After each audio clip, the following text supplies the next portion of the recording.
за да се спреми за на работа. Ама јас си побарав да ми направи крофни. Ама знаеш што? Иако стана рано, ама мајка ми сепак ми ги направи крофните.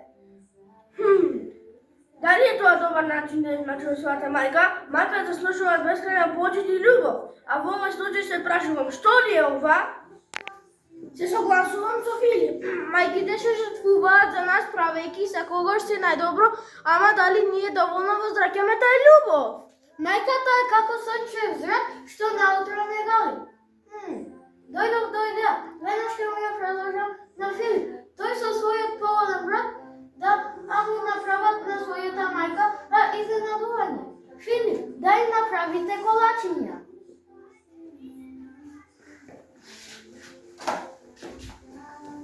Другарчиња, доаѓа денот на мајките.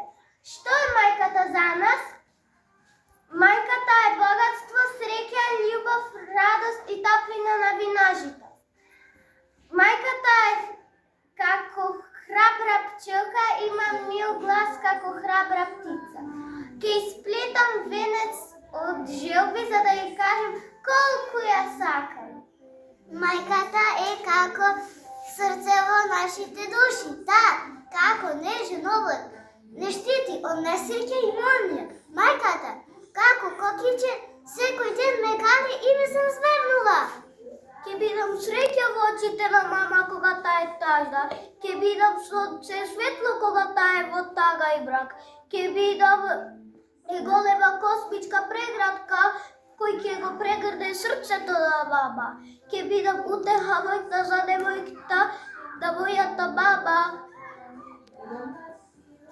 Ке бидам среќа за среќата на мама. Другарчиња, доаѓа празникот на жената.